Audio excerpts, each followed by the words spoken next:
Without the rifts, there's no magic anymore. On either side. Did the Order mages know? They must have. They must have.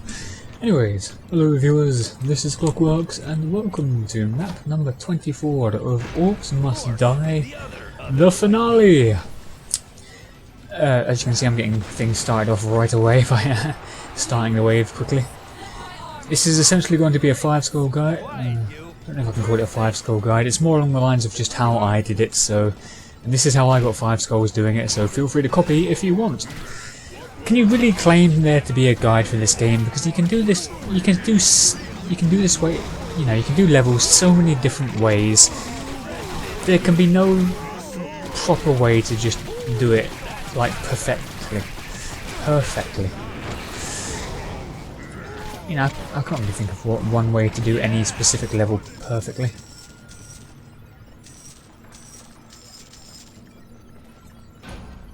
As you can see, yes, the orcs come from the north, the east, the south, and then the west in that specific order. Now, to do this map effectively and get 5 skulls with ease, you need to know what comes from where at what specific time, which is why I wrote them down before I did this level, so I know pretty much exactly what is coming from which door, so I don't need to worry about little things like those exploding kobolds destroying my barricades like the little bastards that they are.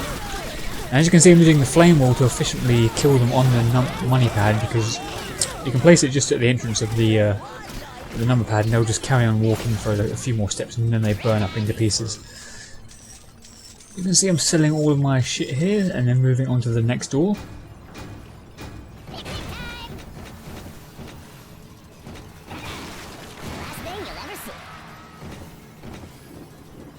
Now, if I remember correctly, the third wave is orcs and orc crossbowmen from the southern door. So the orcs aren't generally a problem, but it's the crossbowmen that are the little bastards in this one.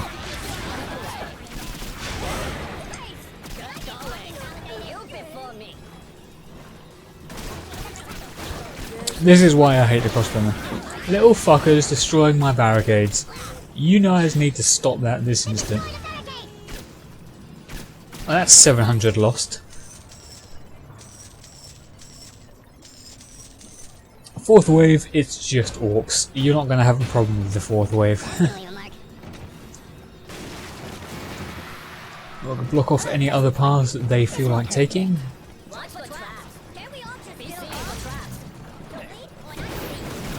Build them up as much as possible before unleashing the flame wall of doom.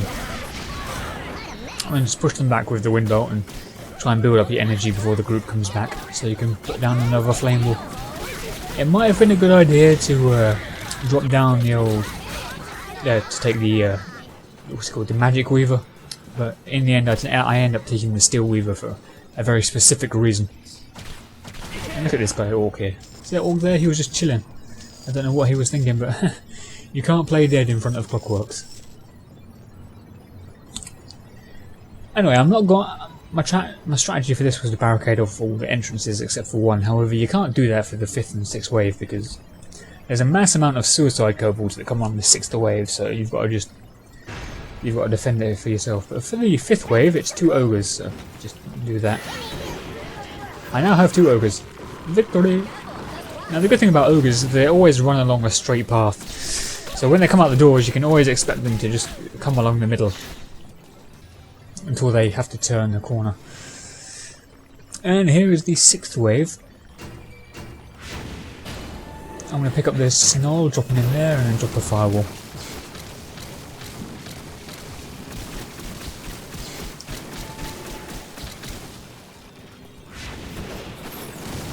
Now, the best place to stand for this wave is just here, or in general any of these areas, because it forces them all to just come at you in a straight line like so.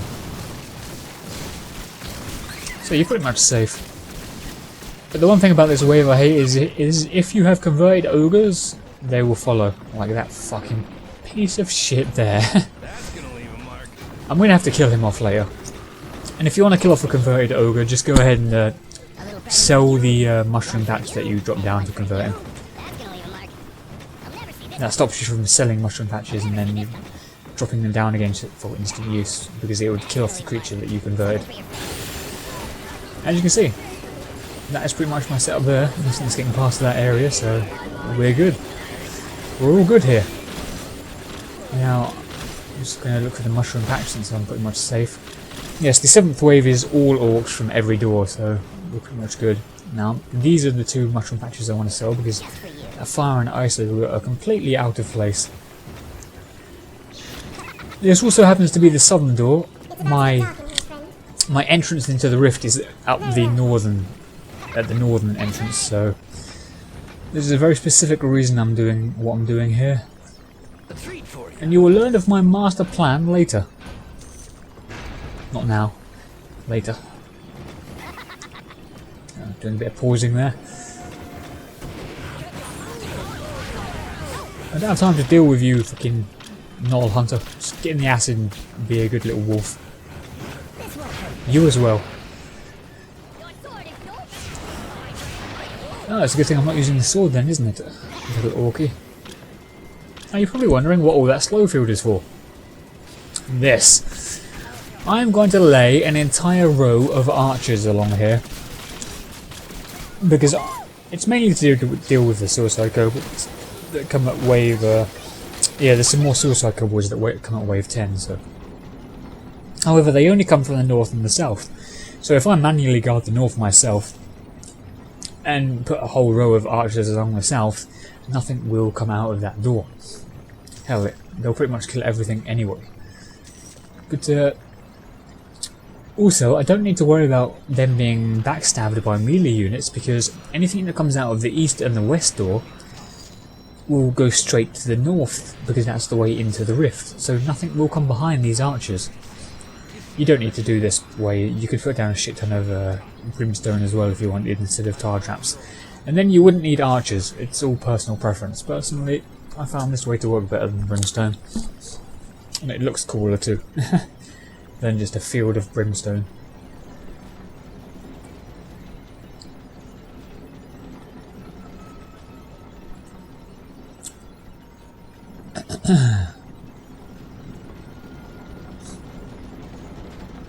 Okay, now for the 9th wave, it will be north door, it will be orcs, and 2 armoured ogres. So I'm going to sell you because I don't want you anymore. I only want the armoured ogres. Sorry, my little fire ogre.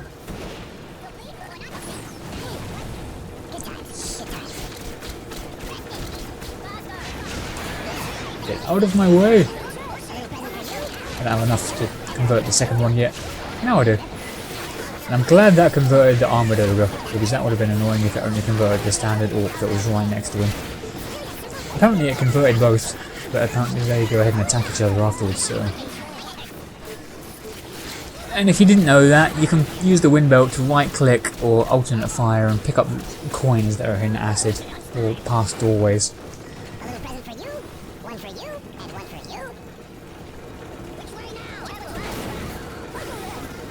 Oh, poor little orcs.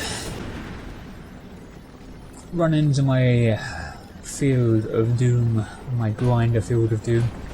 Here's wave 10 I was telling you about. Now we'd have suicide kobold coming from the north. And from there. As you can see on the radar, they're also coming from the south, however... Yeah, my archers are taking care of that. I'm not expecting anything to get past. Oh, we have a fire ogre here. That is why I cleared up that one little spot in the tar, so I could place the mushrooms in that one little spot. Wave 11. All doors, crossbows, and 2 ice ogres will come from the east and the west. Now, I actually didn't know about the ice ogres at this point because it's really hard to remember where everything is going to come from. Especially when you're in-game. I know I said I wrote it down, but that still means I forgot while I'm playing. However, the ice ogre has already come from the east and the west. There's one of them. I'm going to go ahead and convert him. I didn't know there was an extra one though, so... But he's not really a problem since he gets caught up in my traps over here and pretty much grinded to pieces. Something killed my armoured ogre. That's impressive.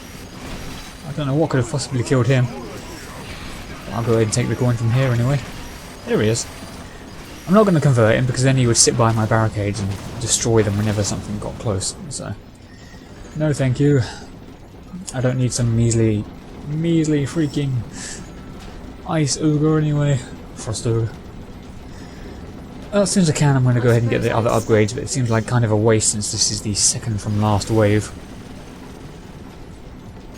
If you're going to get the upgrades, get them much sooner. And look at this guy, shooting from hidden around the corner. Pretty cheeky. We have an ice over there.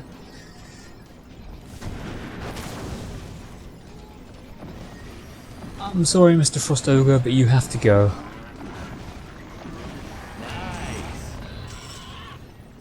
Now you're probably wondering what I'm doing. For all of you who have played this final wave, you'll know exactly what the fuck I'm doing. Unfortunately I couldn't sell that fire ogre over there because he was too far away, but this wave is the easiest one. This is probably the easiest wave in the game. On this map, sorry. This is probably the easiest wave on this map, just because one ogre comes from each door. They vary from each type of ogre, but as you can hear with a little ding of victory. That is, every time you hear that sound, it's an armored. Well, it's an ogre being converted. Every other ogre in each door has been converted, so it's just that guy left. And victory! That kind of rule. Fireball victory of doom. Talk about an easy wave, huh? As long as you've got the cash, if you just place down a mushroom at each door before the wave starts, you've pretty much got it won. You don't even need to use those rolling logs. That would be one way of doing it, but you don't need to. Anyway, that is the finale 5-skull victory from Clockworks. I hope you enjoyed this semi kind of playthrough kind of guide type of thing. Anyways, I'll leave you with this outro and see you later, viewers. Every war mage in the Order knew, of course. To stop the Horde forever, the rifts must be closed. It's a simple thing. Step back through and seal all the rifts behind him with a gesture and a thought.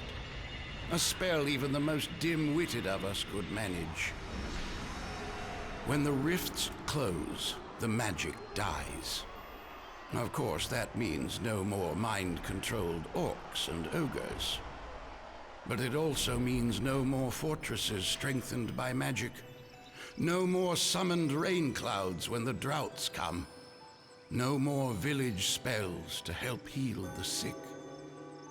Without magic, the world beyond the rift changes. But our world changes too, and not necessarily for the better. It took courage to make that choice. Courage that only one member of the Order had in the end. Either courage, or a particular brand of stubborn stupidity.